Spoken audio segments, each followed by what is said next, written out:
సమూయేలు 23వ అధ్యాయము మనం 2వ వచనం చూస్తే దావీదు ప్రతి పరిస్థితుల్లో నుంచి బయటకు వచ్చేసిన తర్వాత, ప్రతి విజయాన్ని పొందుకున్న తర్వాత, ప్రతి ఒక్క సమస్యలో నుంచి విడిపింపబడ్డ తర్వాత దేవుడు గొప్ప ఆధిక్యతని దావీదుకు అనుగ్రహించింది. దావీదు ఎంత గొప్ప కార్యాలు చేసి దేవుడి కోసం తన జీవితాన్ని ఫలంగా పెట్టినా దేవుడు ప్రతి అడుగులో ఆయనను కాపాడుతుండు. అడుగు మాత్రమే నాకు దూరం ఉంది మరణానికి నాకు అన్న ఆ పరిస్థితుల్లో నుంచి కూడా దావీదుని రాజుని చేసి దీర్ఘాయుష్షు వరకు దేవుడు దావీదుని నిలబెట్టింది. ఈ రోజు నీ పరిస్థితిలో అయిపోయింది అనుకుంటున్నావేమో, ఇంకా లేదనుకుంటున్నావేమో, కానీ దేవుడు అంటుడు నీకు ఒక పరిస్థితి రాబోతుంది, నీకు ఒక కార్యం జరగబోతుంది, దాన్ని దేవాది దేవుడు నిర్ణయించబోతుండు. దేవుడికి మహిమ కలుగును గాక.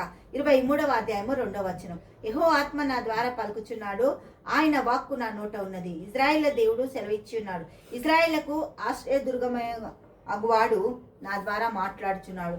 మనుషులను ఏలునొకడు పుట్టును, అతడు నీతిమంతుడై దేవుని యందు భయభక్తులు కలిగి ఏలును. దేవునికి మహిమ కలుగును గాక. ఎవరైనా యేసుక్రీస్తు ప్రభు వారు, దేవుడికి స్తోత్రం.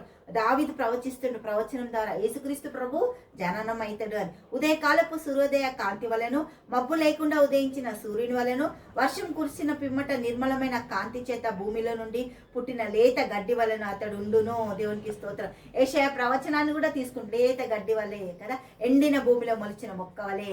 ఈ ఒక ప్రవచనము, ఈ యొక్క దావీదు ఇక్కడ క్లెయిమ్ చేస్తుండు. నీ నా జీవితానికి ప్రతి ప్రవచనాన్ని మనం క్లెయిమ్ చేసినప్పుడు ఆయన ఆశీర్వదించి దీవించి నీ కార్యాలు నా కార్యాలు సఫలత చేయడానికి సమస్తము సమకూర్చే దేవుడు. ఆయన ఏమంటుండు, నా సంతతి వారు దేవుని దృష్టికి అనుకూలులే కదా, ఆయన నాతో నిబంధన చేసి ఉన్నాడు. ఆయన నిబంధన సర్వసంపూర్ణమైన నిబంధననే, అది స్థిరమాయను, దేవునికి పూర్ణానుకూలము, అది నాకు అనుగ్రహింపబడిన రక్షణార్థమైనది. నిశ్చయముగా ఆయన దానిని నెరవేర్చే దేవుడు. దేవుడికి స్తోత్రం. ప్రతి ప్రవచనం నువ్వు అడిగిందల్లా, నువ్వు పొందుకున్నదల్లా, నువ్వు పట్టుకున్న వాగ్దానం వల్ల, ఈ యొక్క సంవత్సరంలో నువ్వు తీసుకున్న ప్రతి వాగ్దానం క్రీస్తునందు అవును ఆమేన్ ఏదైనా కూడా జరిగిపోయింది. దేవుడు మన జీవితాల్లో చేస్తుండు.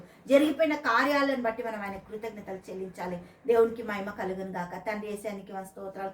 గొప్ప దేవ, అద్భుతకర ఆశ్చర్యకనికి స్తుతులు స్తోత్రాలు చెల్లిస్తాం. నీ బిడ్డలందరినీ దీవించి ఆశీర్వదించి యేసు నామమున ప్రార్థిస్తున్నాము తండ్రి. ఆమేన్ ఆమేన్ ఆమేన్.